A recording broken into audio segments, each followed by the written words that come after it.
I'm Tom Scott with the Wolverine Caucus, and it's my pleasure to welcome all of you here today and also to introduce our speaker. Given the fact, though, that our speaker's offices are actually in this building, I don't know whether we're the host or we're the guest, but it'll all tie in.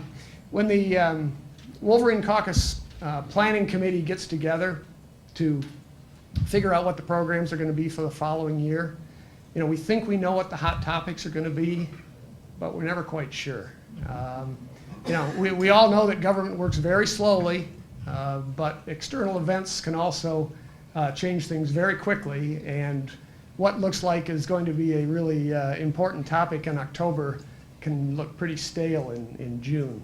But I think with today's speaker and the topic being our cities, I think we've hit it right on, because we didn't know last fall that the state was still going to have or keep running up a huge budget deficit where it's over $1 billion, and of course legislators want to take an awful lot of money out of local communities, especially the cities. So they certainly have to deal with all the fallout that happens from these state decisions.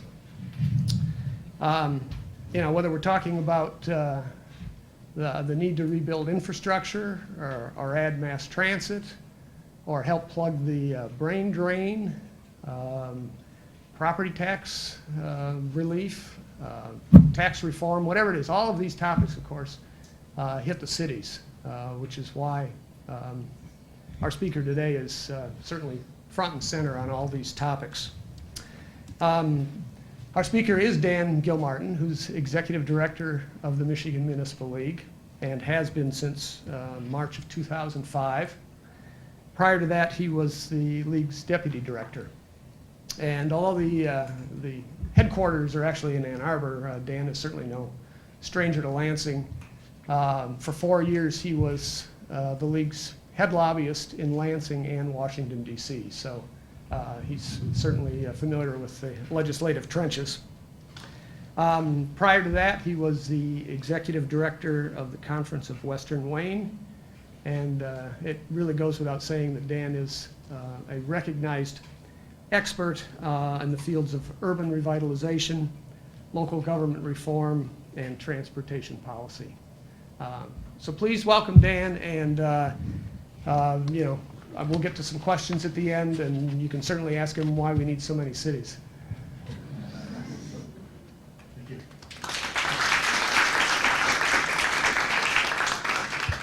Thank you. Good afternoon, just barely, not good morning anymore. And welcome to the League. Welcome to the League building. I know you guys have been here before, and maybe you've gotten some of this, but I'm going to talk a little bit about some of the things we believe are important about how we can recreate communities in Michigan, how we can really recreate Michigan's economy with a different message and a different vision than perhaps the one we've had before. And so much of that has to do with the issue of place. And when we moved into this building about a year ago, we were very proud to do that. We call it sort of living our brand. We talk about this stuff all the time, but to be part of this building, and for those of you and most of you who work here in Lansing, know that this was dilapidated and out of use for the last several years. Before that, it had been really beaten up by the AG's office, and the Secretary of State was in here, and going all the way back probably 40 or 50 years before the building was actually kept up in a way it should be. But together with the Crispin Company, whose original idea it was to do this, and who's now up on the 5th and the 6th floors of this building, we came in and really they deserve a ton of credit for creating this. And we were here on the ground floor to be part of this, and that we've created, and you're now in the first double platinum certified LEED building in the entire world.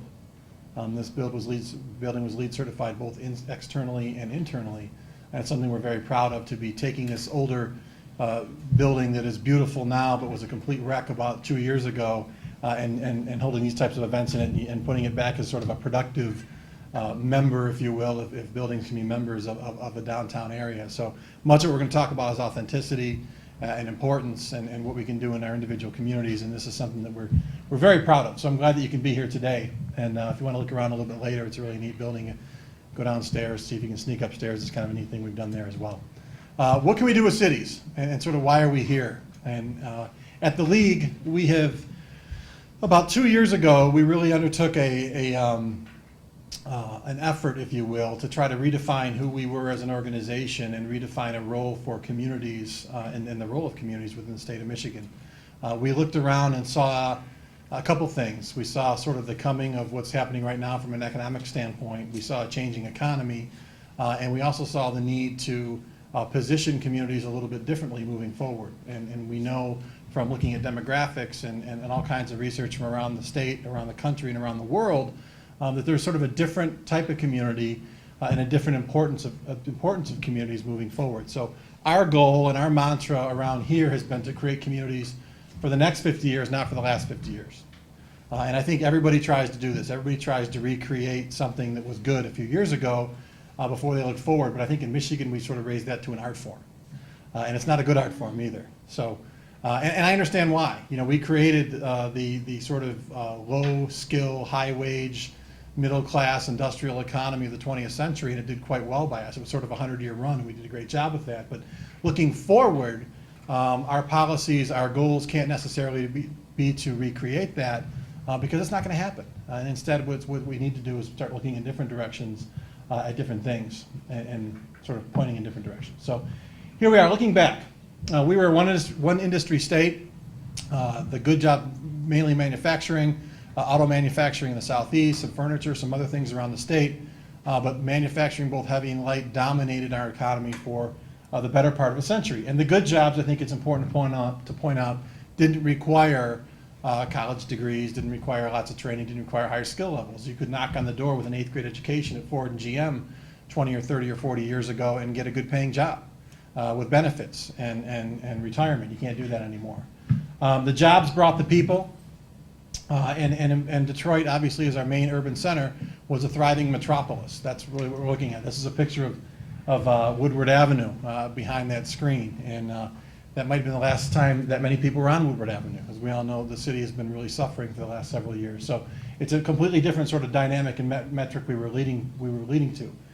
But here we are. And for those of you that read Jim Collins' books, you know, he talks about the brutal facts and dealing with the brutal facts. It's something we like to do here in this organization, and we did early on, looking at how we might be repositioning the state moving forward. So while that society we talked about did well in the 20th century, here we are today. Our quality of life as a state is declining. In 2007, I don't have 2008 numbers yet, but we were 34th in per capita income. That was a drop of 18 places in 7 years, which for those of you that are engaged and involved in statistical measures know that that's just unheard of. Huge changes are 2 and 3 and 4 spots. To drop that spot, that's basically the sort of low skill, high wage economy going away that was Michigan, and many of our communities in our state and our infrastructure and our tax code, everything else had been built on. That's going away. Manufacturing, as we know it, is gone. Manufacturing is not gone, but it's a different kind of manufacturing. It's something much different than what we had in the 20th century. Much more sort of not upscale necessarily, it's the wrong word, but more sort of high-end R&D, those types of things are where we're pushing from a manufacturing standpoint, and actually doing quite well in those areas. We're not adapting very well to the knowledge-based economy. Many of you have probably read Lou Glazer's stuff through Michigan Future and some of the other reports that are being out there talking about the talent economy and the new economy. We're not adjusting well to that, and I'll talk about that here in a minute. We're underinvesting in our universities and community colleges. And I had that on here before I spoke to you guys. But again, a talented workforce, and some of the numbers we're going to talk about are going to point to that. A talented workforce and having the types of the workforce in a place is something that's now very, very paramount to attracting and retaining new businesses, and we're not doing very well in that. We haven't been funding, along with cities, universities and community colleges in a way that we need to be doing. Our talented millennials don't want to live here.